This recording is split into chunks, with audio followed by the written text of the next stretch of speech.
ओम नमः शिवाय।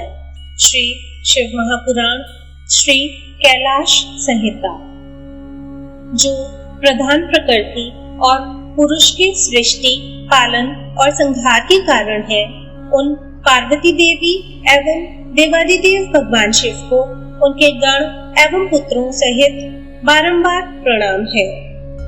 ऋषियों ने कहा, हे महामुने, आपने हम पर कृपा करके हमें उमा संहिता सुनाई। अब आप हम पर कृपा कर हमें शिव तत्व को बढ़ाने वाली परम दिव्य एवं कल्याणकारी कैलाश संहिता सुनाइए।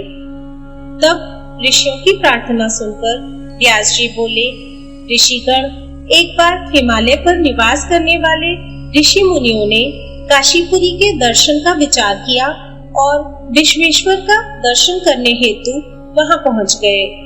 उन्होंने काशी पहुंचकर मणिकर्णिका में गंगा जी में स्नान किया।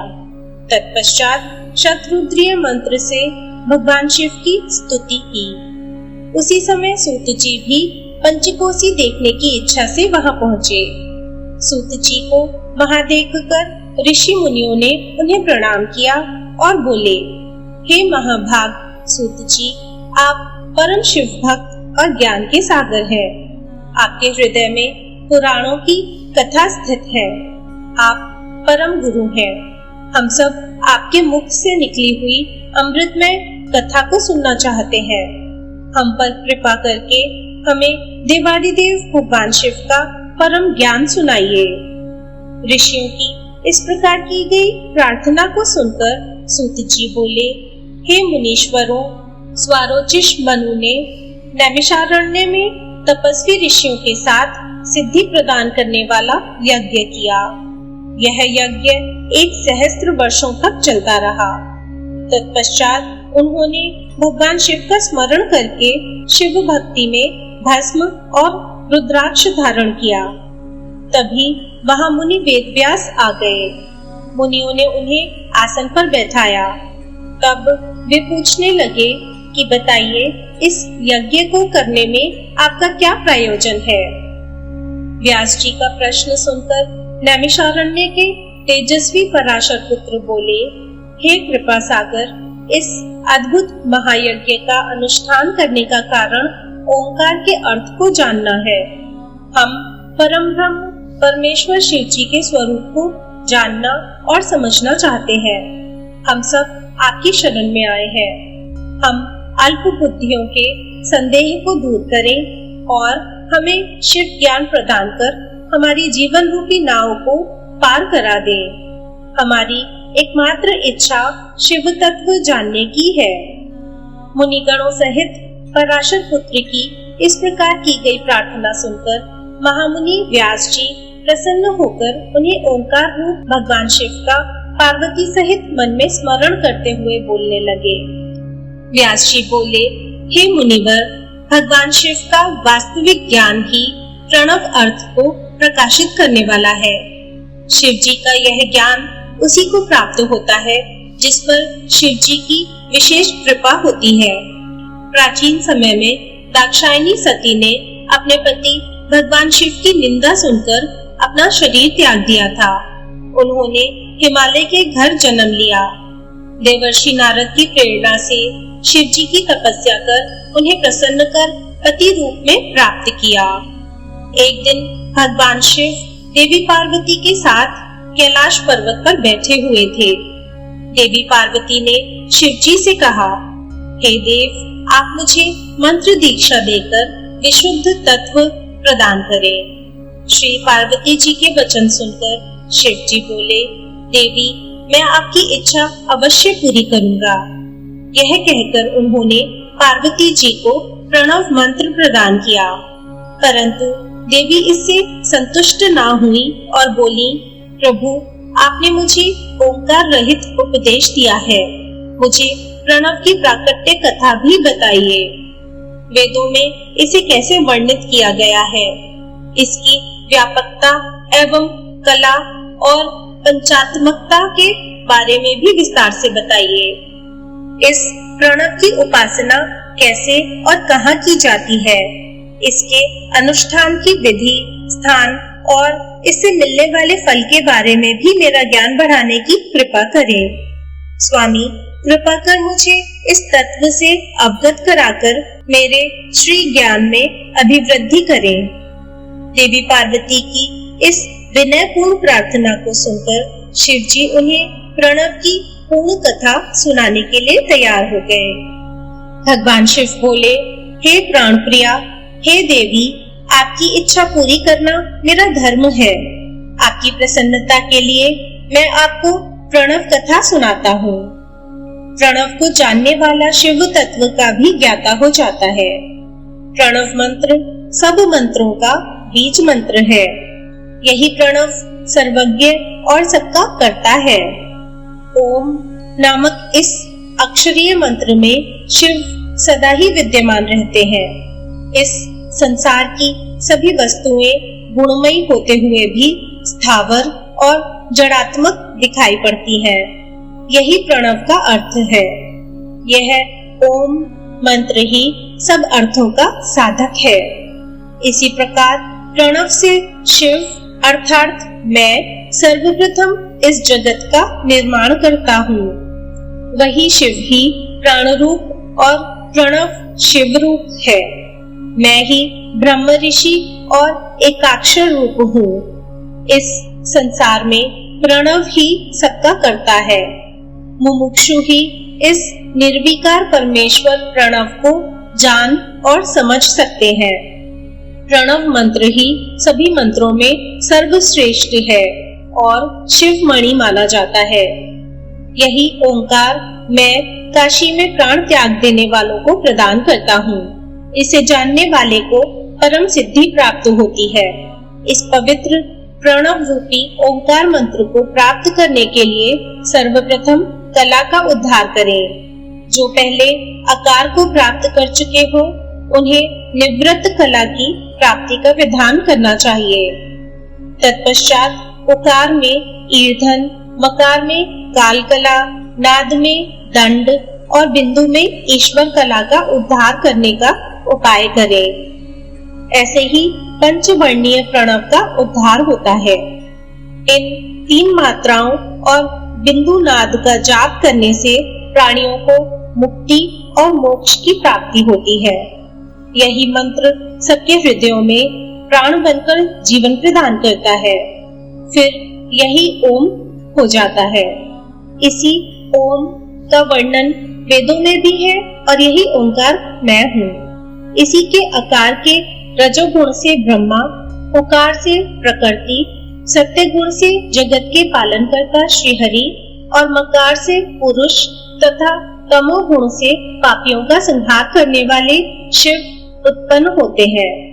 तत्पश्चात साक्षात महेश्वर जो बिंदु रूप है और नाद रूप है उनका प्राकट्य होता है। यही सब पर कृपा करने वाले हैं। इसलिए जब भी शांत चित्त से ध्यान लगाएं, उस समय नाद रूपी शिव का ही स्मरण करें। वे ही साक्षात मंगल रूप हैं।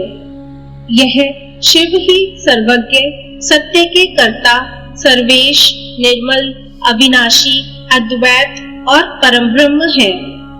वही व्यापक है और हर जगह स्थित है। इसलिए हमेशा सद्य, वामदेव, भूर, पुरुष, ऐशान नामक ब्रह्म स्वरूप का ही स्मरण करें। यही मेरी मूर्ति है। यही प्रणव मंत्र की उत्पत्ति और पद्धति है। शिव जी बोले, हे देवी पार्वती, अब मैं तुम्हें संन्यास और आहणिक कर्म के विषय में बताता हूँ। सर्वप्रथम सुबह ब्रह्म मुहूर्त में उठें और अपने आराध्य गुरु के चरणों का स्मरण कर उनके मनोहर रूप को नमस्कार करें। हाथ जोड़कर उनसे विनती करते हुए कहें कि भगवान, सुबह से लेकर रात तक मैं जो कुछ भी कार्य करता हूँ उसमें आपकी ही प्रेरणा शामिल है। वही मुझे हर मुश्किल कार्य को करने की शक्ति और सामर्थ्य प्रदान करने वाली है। किसी भी कार्य को करने का आप ही मुझे बल प्रदान करते हैं।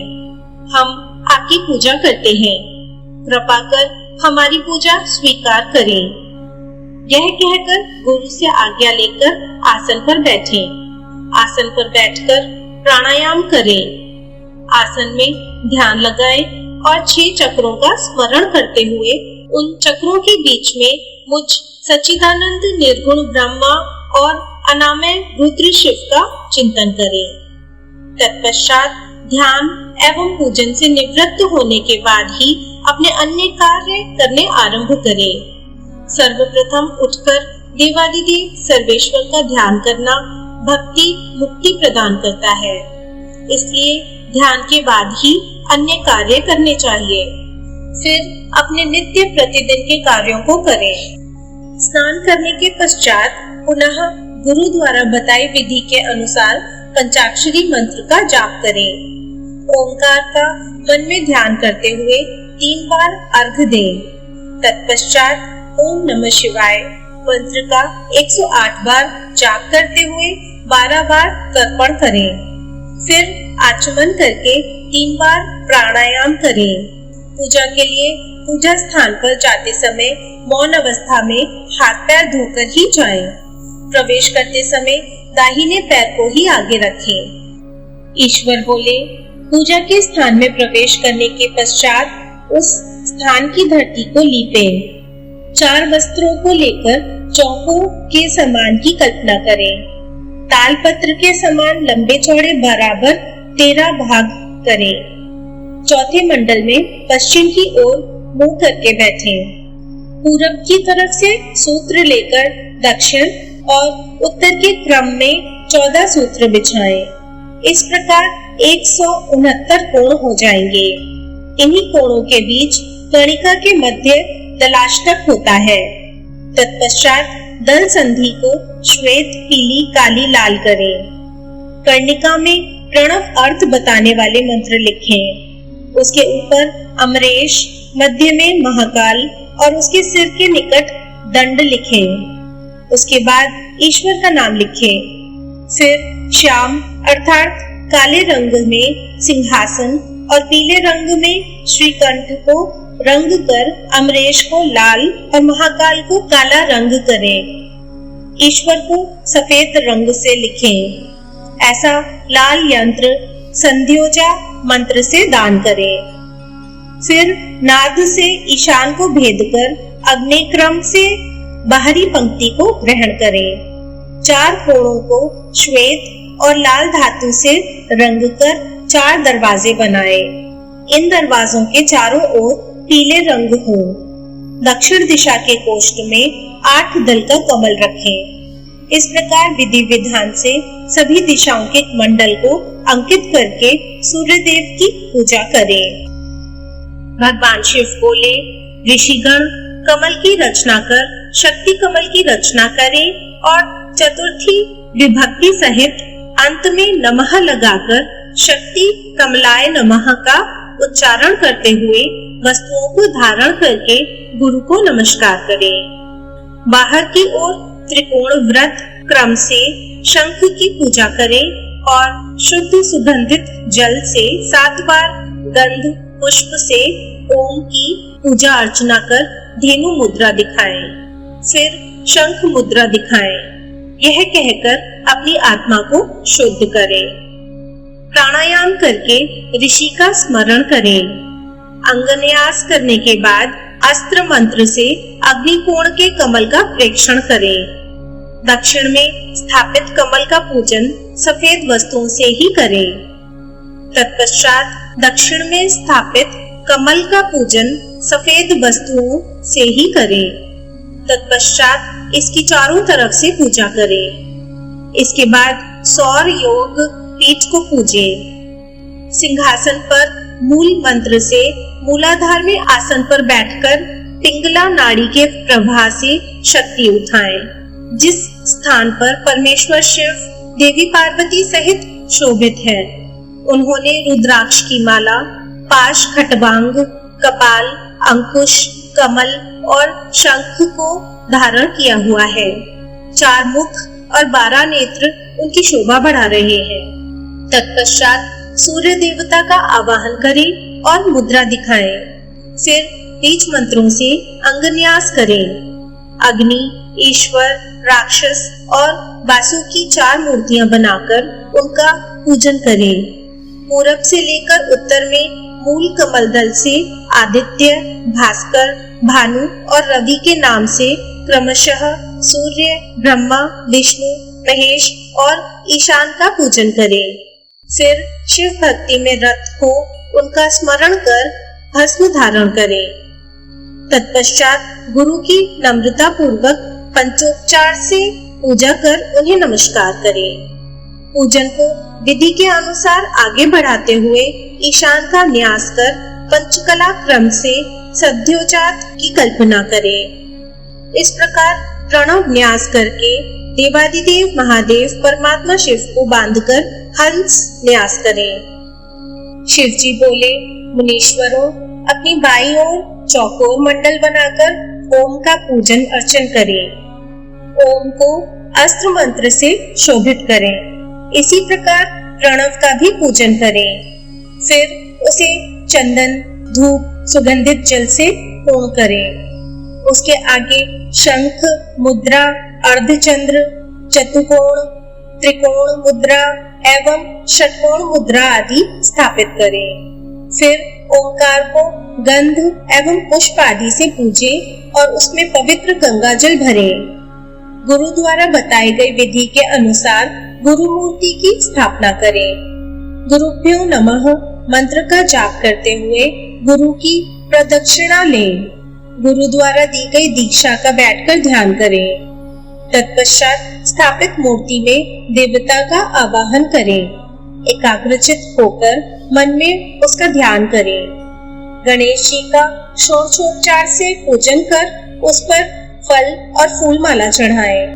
नमस्कार कर स्कंद को पूजें और गगनेय मंडल में सूर्य चंद्रमा का ध्यान करें।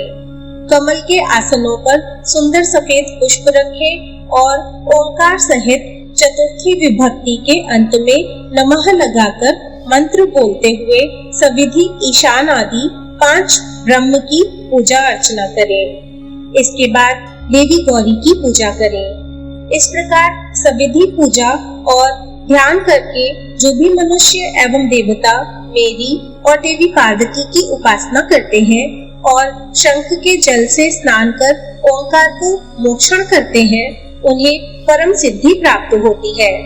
उनकी सभी मनोकामनाएं पूर्ण होती हैं और अभीष्ट फल की प्राप्ति होती है। मोक्ष भी उनके लिए दुर्लभ नहीं है। सर्वेश्वर शिव बोले, हे देवी, बुद्धिमान और विद्वान मनुष्य एवं देवगण को पूजा करते समय सर्वप्रथम गणेश और कार्तिकेय का पूजन करना चाहिए। तत्पश्चात वेदों के आदि स्वरूप अर्थात शिव का आवाहन कर पूर्व दिशा में कमल कणिका के ऊपर चारों ओर पूजा करें। आवो राजानम मंत्र का उच्चारण करते हुए रिवा से रुद्र की पूजा करें। फिर कणिका दलों में आवाहन करें। शिव को पूर्व में, हर को दक्षिण में, शिव को उत्तर में और भव की पश्चिम दिशा में यथाक्रम के अनुसार पूजा करें। ओम रा, ओम पा, ओम ज्ञा, ओम ला, अर्पण, पूर्णव, अंग, ओम वा, ओम सा और वेद के इन 10 मंत्रों से लोकपालों का पूजन करें। तत्पश्चात दक्षिण दिशा में ईशान देव की पूजा करें। ब्रह्मा और विष्णु का विधि विधान के अनुसार षोडशोपचार से पूजन करें। फिर 5वें आवरण में ओंकार रूपी शिव का स्मरण एवं ध्यान करते हुए सविधि पूजन करते हुए नैवेद्य चढ़ाएं और अर्घ दें। इसके बाद भोजन की सामग्री एवं तांबूल अर्पित करें। तब नीराजनादि क्रम से पूजा को विसर्जित कर देवी और देवता का शुद्ध हृदय से ध्यान करते हुए 108 मंत्रों का जाप करें। इसके पश्चात पुष्पांजलि अर्पित करते हुए यो देवानागीति उपनिषद की 6 ऋचाओं का, जो कि नारायणीय कही गई है, जाप करें। फिर प्रदक्षिणा कर साष्टांग प्रणाम करें। आसन पर बैठकर शिव नाम को 8 बार जपें। यह सब क्रिया पूर्ण करने के पश्चात त्रिलोकीनाथ कल्याणकारी भगवान शिव से प्रार्थना करें, हे भगवान, हे शिव शंभो, मैंने अपनी पूरी क्षमता एवं श्रद्धा से आपकी पूजा और आराधना की है। यह कहते हुए शंख के जल और पुष्पों को चढ़ाएं। फिर अर्घ्य देकर 8 बार नाम जपें। शिव जी बोले, हे देवी, शिव, महेश्वर, रुद्र, पितामह, संसार, वैद्य, सर्वज्ञ और परमात्मा, ये देवादिदेव महादेव के मुख्य 8 नाम हैं। इन्हीं 8 नामों का प्रतिदिन जाप करना चाहिए। शिव, शंकर और महादेव ये सभी नाम शिव स्वरूप ही हैं। उपाधि युक्त होने के कारण शिव के अनेक नाम हैं। वे परिशुद्ध आत्मा हैं। शिव के विशाल और अनगिनत गुणों के कारण ही उन्हें ईश्वर की संज्ञा दी गई है। 23 तत्वों से परे प्रकृति और प्रकृति से परे 25वां पुरुष है। इसी को वाच्यवाचक के भाव से वेद में ओंकार कहते हैं। वेद में जानने योग्य आत्मस्वरूप वेदांत में प्रतिष्ठित ही परमेश्वर है। पुरुष और प्रकृति इन्हीं के अधीन है। वही अविनाशिनी माया के स्वामी है और त्रिगुण तत्व के रक्षक हैं। वे शिव ही मोक्ष प्रदान करने वाले और सबके दुखों को दूर करने वाले हैं। इसी कारण उनका नाम रुद्र पड़ा। इस प्रकार शिव जी के मुखारविंद से वेद से भरे अमृतमय स्तोत्र को सुनकर देवी पार्वती मन में बहुत हर्षित हुई और उन्होंने शिव जी को हाथ जोड़कर बार बार प्रणाम किया। यह प्रणव अर्थ बहुत गुप्त है और समस्त दुखों का नाश करने वाला है। व्यास जी ने भक्ति भाव से पूरी कथा कही, जिसे सुनकर सभी ऋषिगणों ने उनकी पूजा और बहुत आदर सत्कार किया। तब प्रसन्न हो ऋषियों ने अनेक अनुष्ठान किए। फिर व्यास जी कैलाश पर्वत को चले गए। ऋषिगण अपने आराध्य भगवान शिव का ध्यान करने लगे। यह कथा देवी पार्वती ने स्कंद को, स्कंद ने नंदी को, नंदी ने सनत कुमार जी को और उन्होंने महर्षि वेदव्यास जी को सुनाई। यह कहकर पुराण वेदता गुरु सूत जी पुनः तीर्थ यात्रा पर चल पड़े।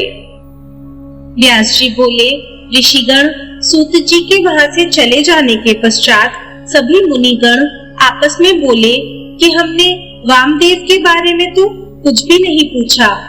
तब चिंतित मुनि बोले कि अब तो पता नहीं कब उनके दर्शन संभव हो सकेंगे। यही सब सोचते हुए मुनिगण अपनी योग आराधना में लग गए। संवत्सर के पश्चात सूत जी पुनः काशी आए।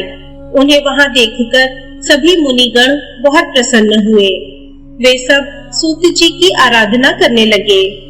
तब प्रसन्न होकर सूत जी बोले, ऋषिगण, आपको प्रणव का उपदेश देकर जब मैं तीर्थ यात्रा पर निकला तो मैंने दक्षिण सागर के तट पर देवी शिवा का पूजन किया।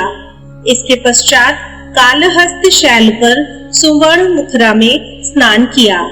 फिर मैंने देवादिदेव महादेव जी का स्मरण कर उनका पूजन किया। शिव जी के 5 सिर वाले अद्भुत रूप के दर्शन करने से सारे पाप नष्ट हो जाते हैं। शिव जी का पूजन करने के बाद मैंने दक्षिण भाग में स्थित देवी पार्वती का पूजन किया। उसके बाद मैंने 1 सहस्त्र अर्थात 108 बार पंचाक्षरी विद्या का जाप किया। फिर उसकी प्रदक्षिणा कर नमस्कार किया। इस प्रकार मैं कालहस्ती नामक क्षेत्र की प्रदक्षिणा प्रतिदिन करते हुए वहीं निवास करने लगा। मैं वहां पर 4 महीने रहा। तब मुझ पर महाज्ञानमयी प्रसून कालिका की कृपा दृष्टि हुई और उनका प्रसाद मुझे प्राप्त हुआ। तत्पश्चात देवादिदेव शिव शिवा को प्रणाम कर उनकी 12 बार प्रदक्षिणा करके मैं यहाँ आया हूँ। हे ऋषिगण, आप मुझे बताइए कि अब मैं आपके लिए क्या करूँ? ऋषि बोले, महाभाग सूत जी, हम सभी वामदेव के बारे में जानना चाहते हैं। कृपा कर हमें उनके बारे में बताइए। तब ऋषिगणों की जिज्ञासा शांत करने हेतु सूत जी बोले, हे मुनि श्रेष्ठों, पहले मनवंतर में वामदेव नामक एक महामुनि हुए हैं। वामदेव को गर्भ से उत्पन्न होने से पूर्व ही शिव ज्ञान प्राप्त था। वे सबके जन्म कर्म को जानने वाले थे। वामदेव मुनि सदा अपने शरीर पर भस्म लगाकर और सिर पर जटा धारण किए रहते थे। वे शांत और अहंकार रहित थे और सदा योग, ध्यान और ब्रह्म में लीन रहते थे। एक बार वामदेव ने दक्षिण शिखर पर जाकर शिवजी के पुत्र स्कंद से भेंट की। उस समय स्कंद का रूप सूर्य के समान तेजोदीप्त होकर प्रकाशित हो रहा था। उनकी 4 भुजाएं थी और वे मोर पर बैठे हुए थे। उन्हें देखकर मुनि वामदेव ने हाथ जोड़कर उन्हें प्रणाम किया और उनकी बहुत स्तुति की। इससे प्रसन्न होकर शिवजी के पुत्र स्कंद बोले, हे महामुनि, मैं आपकी इस स्तुति से बहुत संतुष्ट हूँ। आप जैसे मुनि सदा दूसरों के हित के लिए ही कार्य करते हैं। आपकी जो इच्छा हो कहिए, मैं उसे अवश्य ही पूरी करूँगा। तब वामदेव जी स्कंद देव से बोले, भगवान, आप सब कुछ जानने वाले हैं और सबके कर्ता हैं। आपके दर्शनों से ही मेरी सभी कामनाएं पूरी हो गईं। मैं भला आपके गुणों का वर्णन कैसे कर सकता हूँ? आप तो साक्षात परमेश्वर वाचक देव पशुपति वाच्य हैं। वे सभी के पाप मोचक हैं। प्रणव मंत्र द्वारा त्रिलोकीनाथ भगवान शिव का ध्यान करने से सारे पाप नष्ट हो जाते हैं। ओंकार सर्व स्वरूप है और ओम सबकी श्रुति और ब्रह्म स्वरूप है। प्रभु, मेरे दृष्टिकोण से इस संसार में शिवजी के समान दूसरा कोई नहीं है। वे ही समाविष्ट और व्यष्टि स्वरूप है। स्कंद जी बोले, हे वामदेव जी, आप धन्य हैं। आप परम शिव भक्त और शिव तत्व ज्ञान जानने वालों में श्रेष्ठ हैं। इस संसार में जीव माया से मोहित होकर परमेश्वर के स्वरूप को नहीं समझ पाते। प्रणव महेश्वर का ही रूप है, जिसे साधारण जीव नहीं समझ पाते। देवादिदेव भगवान शिव ही सगुण, निर्गुण और ब्रह्म नामक त्रिगुणों के स्वामी हैं। साक्षात शिव स्वरूप ही प्रणव का अर्थ है। वे ही इस संसार की उत्पत्ति का कारण है। शिव जी ने ही ब्रह्मा, रुद्र, इंद्र, आकाश, पाताल, जीव सभी का निर्माण किया है। सूर्य और चंद्रमा शिव जी के प्रकाश से ही प्रकाशित होते हैं। इस संसार में दिखाई देने वाला सारा ऐश्वर्य शिव जी का ही है। वे सर्वेश्वर ही निर्गुण सगुण निष्फल है। वे ही स्थूल और सूक्ष्म रूप होकर संसार के कार्यों को आगे बढ़ाते हैं। वे ही शिव, देवादिदेव, संतान, निष्फल और ज्ञान क्रिया के परमात्मा है।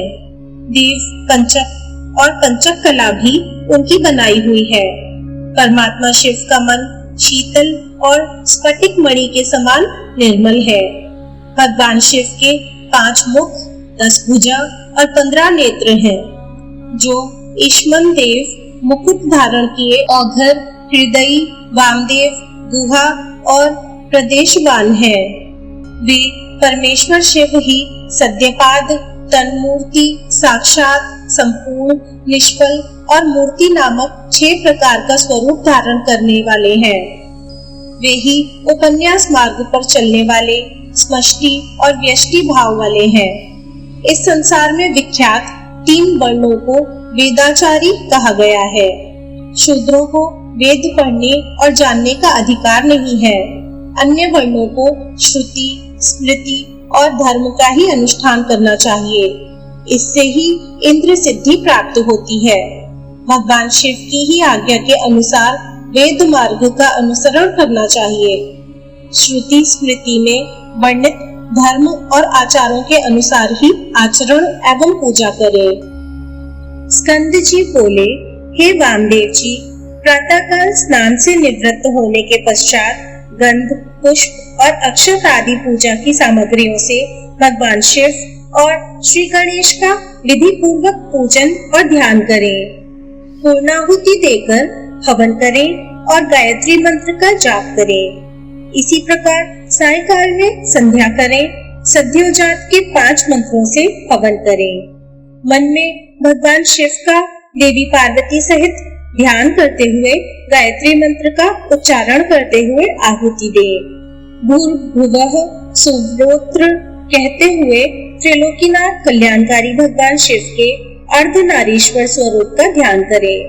देवादिदेव महादेव जी के 5 मुख, 10 भुजाएं, 15 नेत्र और उज्जवल मनोहारी स्वरूप है।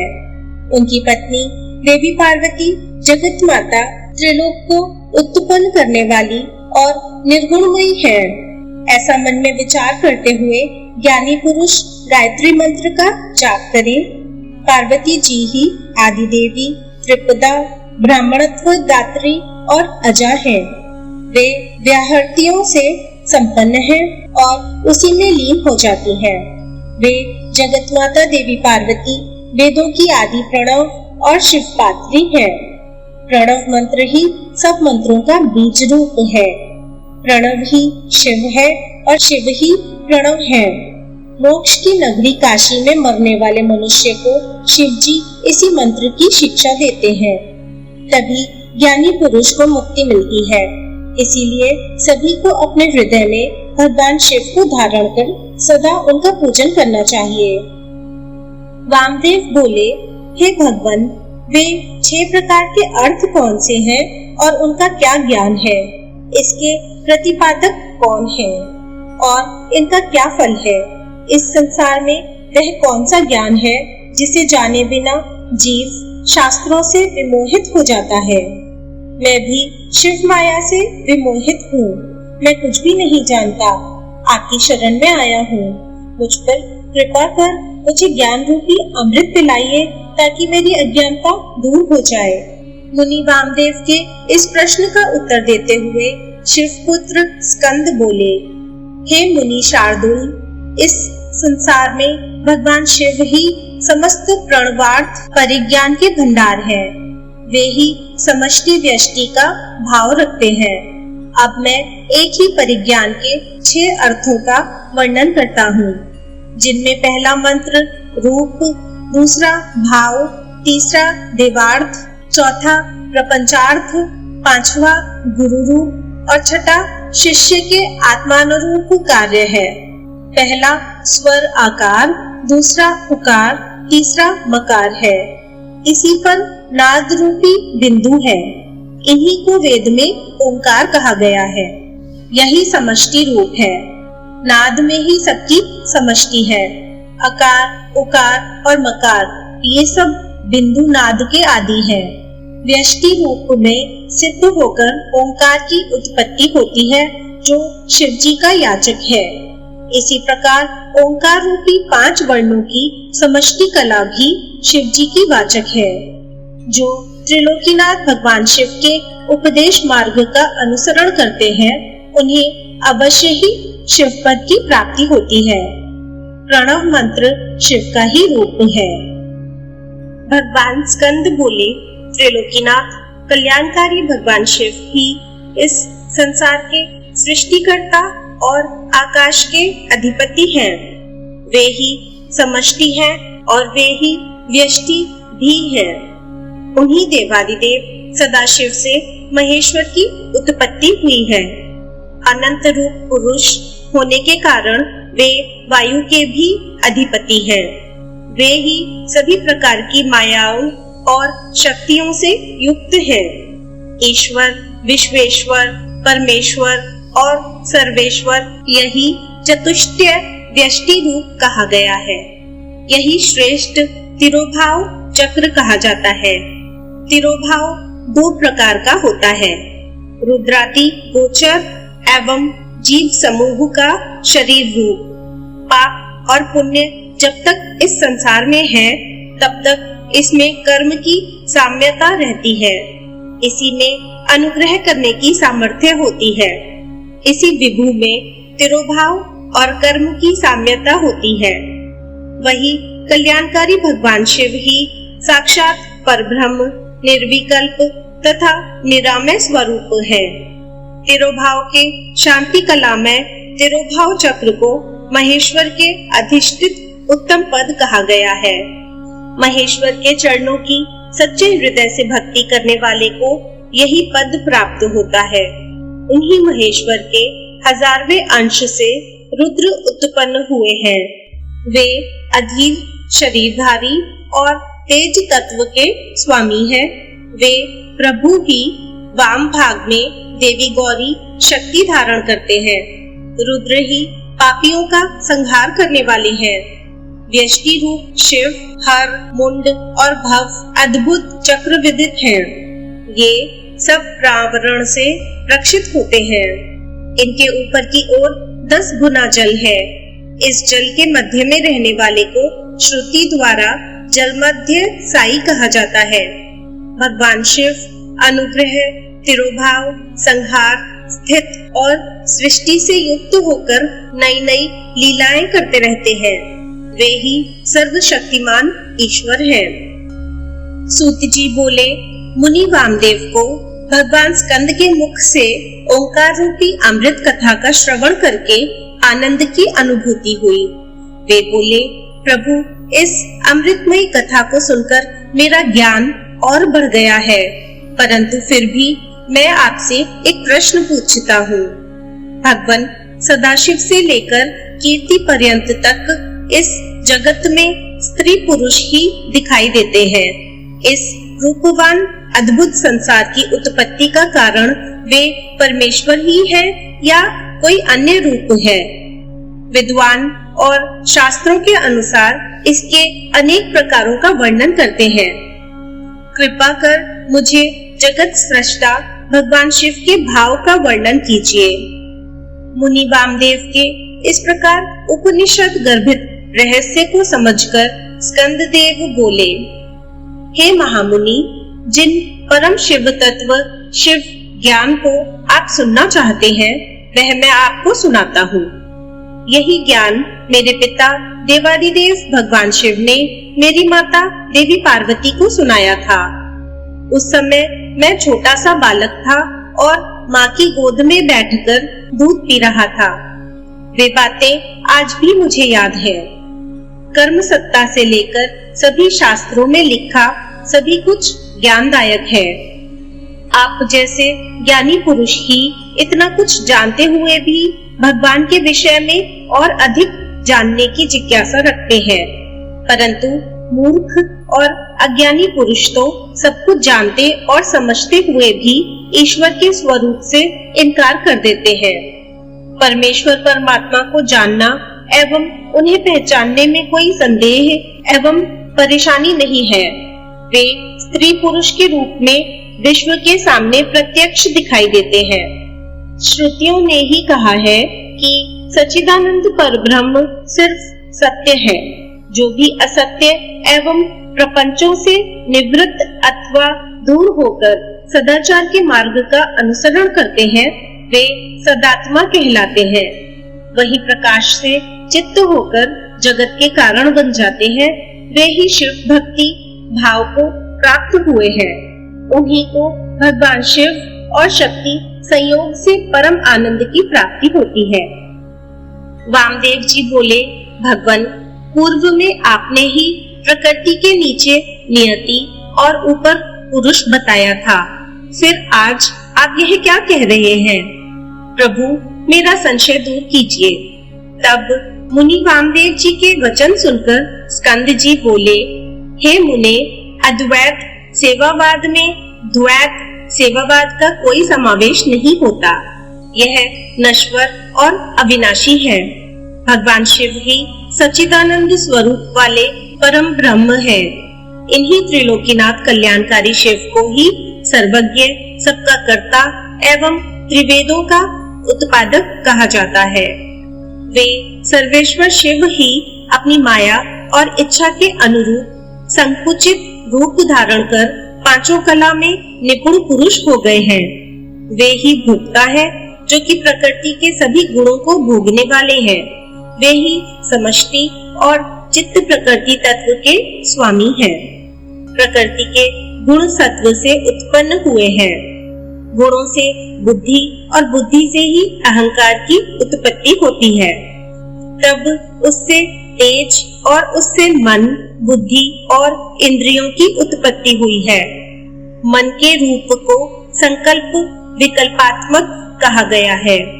बुद्धि, इंद्रिय, कान, त्वक, चक्षु, जिह्वा, शब्द, रूप, स्पर्श, रस, गंध प्रवृत्ति को बुद्धि और इंद्रियों में श्रोत का कर्म कहा गया है। वैचारिक अहंकार से कर्मेंद्रियों की उत्पत्ति हुई है, जिन्हें मुनियों ने सूक्ष्म कहा है। फिर तन मात्राएं और शब्द के रूप हुए, जिनसे आकाश, वायु, अग्नि, जल और पृथ्वी की उत्पत्ति हुई। ये ही पंच महाभूत कहलाते हैं। शब्दादि रूप, रस, गंध उनकी तन्मात्राएं कहलाए। आकाश, वहन, पाचन वेग आदि पांच महा कहलाए। इस प्रकार स्कंद जी का वेदांत युक्त वचन सुनकर मुनि वामदेव बहुत प्रसन्न हुए और हाथ जोड़कर पृथ्वी पर लेटकर उन्हें दंडवत प्रणाम करने लगे।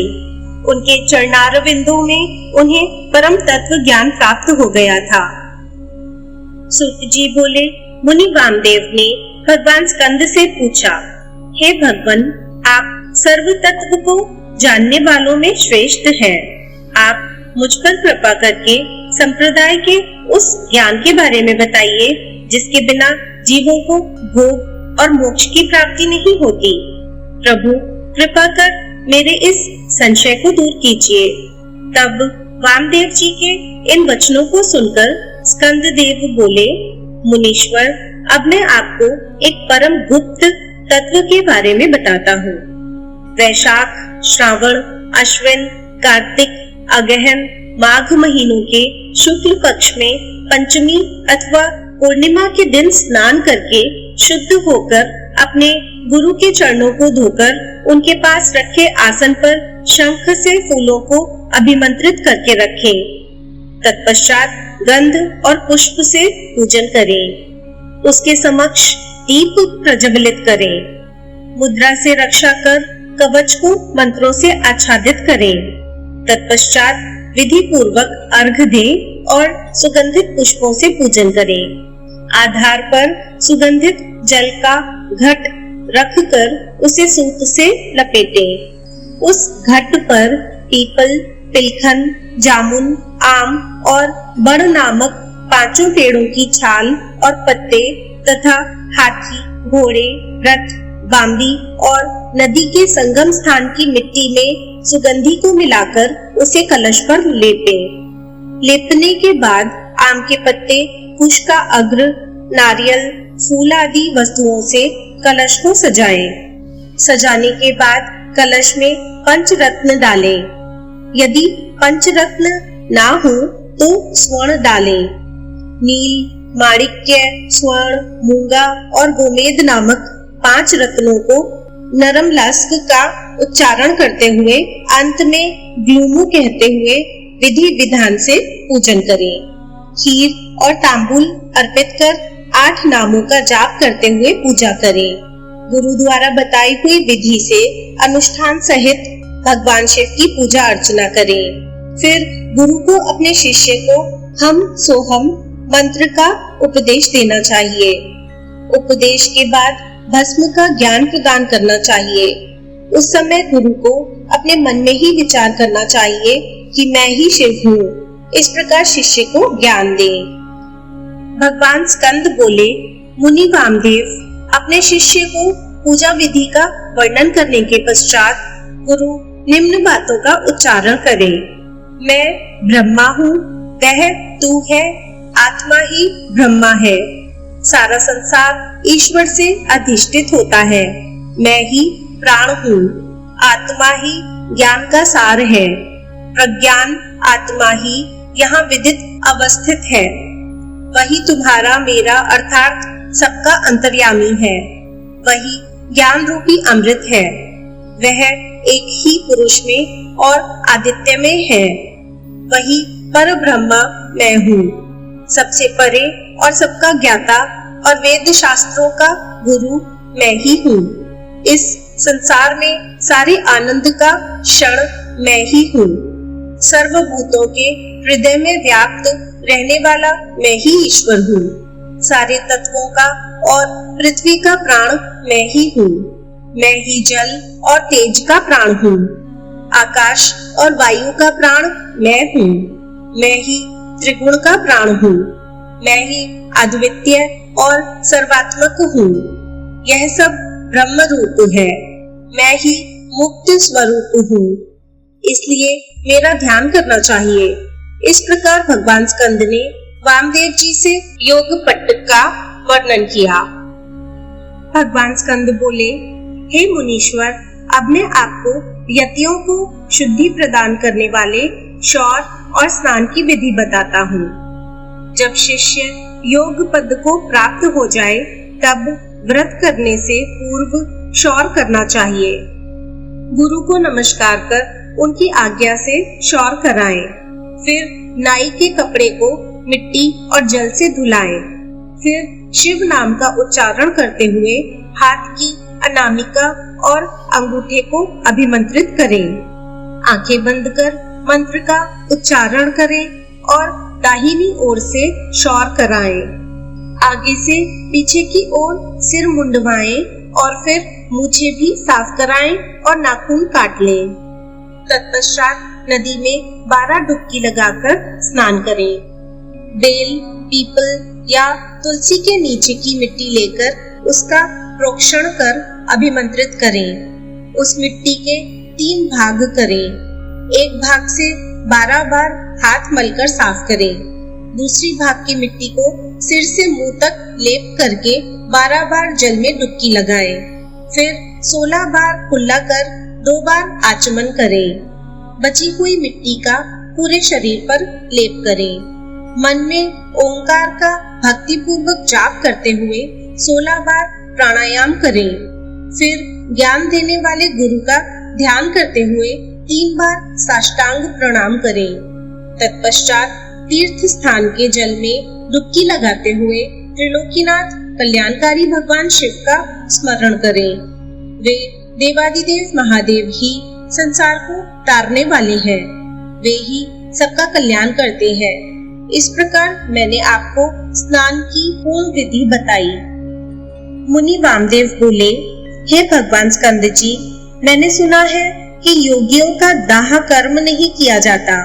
उन्हें तो शुद्ध भूमि में स्थापित कर दिया जाता है। क्या यह सच है?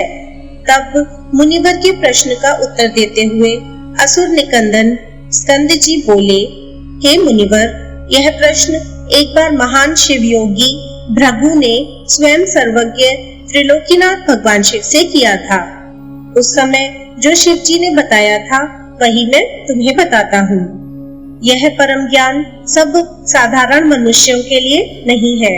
इस ज्ञान को शांत चित्त वाले परम शिव भक्त शिष्य को ही बताना चाहिए, क्योंकि महाधैर्यवान योगी जन ही समाधि अवस्था को प्राप्त कर सकते हैं और वे ही शिव रूप से परिपूर्ण होते हैं। परंतु जो योगी मुनि अपने चित्त अर्थात मन को स्थिर करने में असमर्थ होते हैं और जल्द ही अधीर हो उठते हैं, जिन्हें समाधि की अवस्था का ज्ञान प्राप्त नहीं है, ऐसे योगियों को गुरुमुख से शिव जी का ज्ञान जानकर ध्यान करना चाहिए।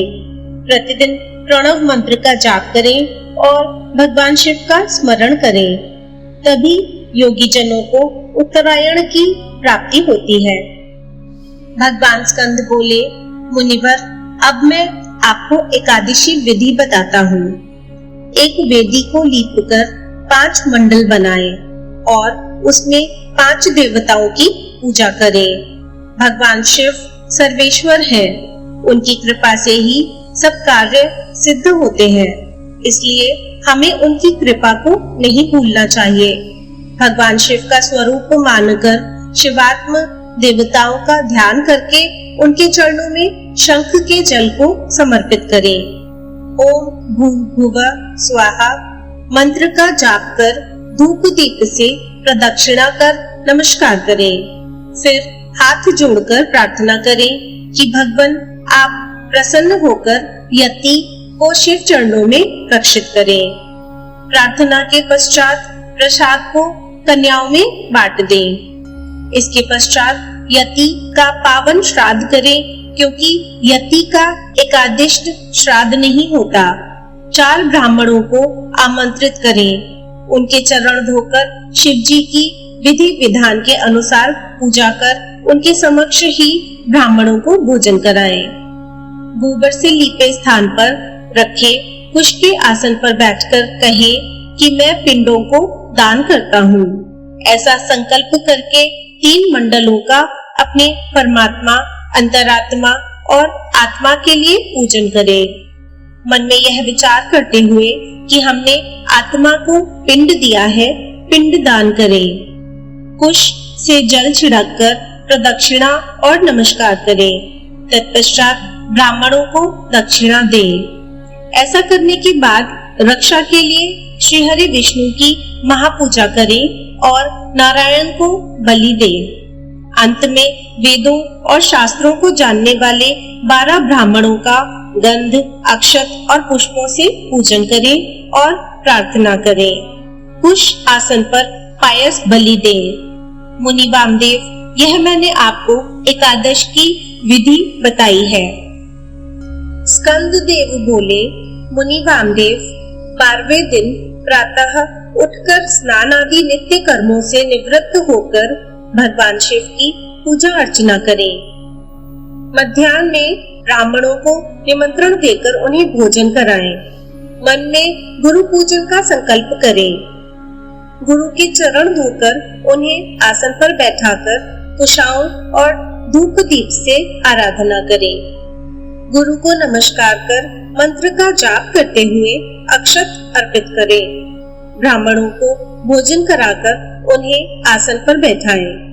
फिर तांबूल देकर दक्षिणा में छतरी, पादुका, पंखा, चौकी और वेणु दंड देकर उनकी प्रदक्षिणा कर नमस्कार करें। उनके चरण छूकर आशीर्वाद पाकर उन्हें विदा करें। अन्य अतिथियों एवं दीन अनाथों को भोजन कराएं। इसी प्रकार प्रतिवर्ष गुरु की पूजा करें। गुरु की उत्तम आराधना से निश्चय ही शिवलोक की प्राप्ति होती है। मुनिवर वैशंपायन, पैल, जैमिनी और सुमंतु नामक 4 महामुनि तेजस्वी व्यास के शिष्य हैं। वामदेव, अगस्त्य, कुलसत्य और क्रतु योगीवर सनत कुमार जी के शिष्य हैं। ये सभी मुनि अद्भुत और भगवान शिव के परम भक्त हैं। इन्होंने ही पंच महाभूतों से आवृत वेदांत सिद्धांत का परम निश्चय किया है। यह मोहनाशक, ज्ञानदायक और संतोषदायक है। यह जगत का कल्याण करने वाला और लक्ष्मी प्रदान करने वाला है। त्रिलोकीनाथ कल्याणकारी भगवान शिव का ध्यान और स्मरण सदा करने से योगी जन शिव स्वरूप हो जाते हैं। ब्रह्मा, विष्णु और शिव का भजन और ध्यान करने से मनुष्यों को मोक्ष प्राप्त होता है तथा उनकी सभी कामनाएं पूरी हो जाती हैं। कल्याणकारी देवादिदेव महादेव जी की आराधना सभी दुखों का नाश कर सुख प्रदान करने वाली तथा भोग मोक्ष देने वाली है। इस प्रकार वामदेव जी को उपदेश देकर और उनसे पूजित होकर स्कंद देव अपने माता पिता का स्मरण करते हुए कैलाश पर्वत को चले गए। तब मुनिवर वामदेव भी भगवान स्कंद का अनुसरण करते हुए कैलाश पर गए। वहां पहुंचकर वामदेव मुनि ने भगवान शिव पार्वती के चरणों में अपना शीश नवाया। फिर उनके समक्ष पृथ्वी पर लेटकर अपने आराध्य सर्वेश्वर शिव और देवी पार्वती की स्तुति की तथा उनको शीश नवाया। तत्पश्चात भगवान शिव और माता पार्वती की कृपा पाकर वहीं रहने लगे। इस प्रकार आपको ओंकार महेश्वर का अर्थ जानकर इस परम ज्ञान को प्राप्त करके सदा प्रभु के चरणों का स्मरण करना चाहिए। वे कल्याणकारी शिव ही भक्ति और मुक्ति के दाता है। हे मुनीश्वरों, मैंने आपको सब कुछ बता दिया। यह कहकर वे बद्रिकाश्रम को चले गए। श्री कैलाश संहिता संपूर्ण। ओम नमः शिवाय।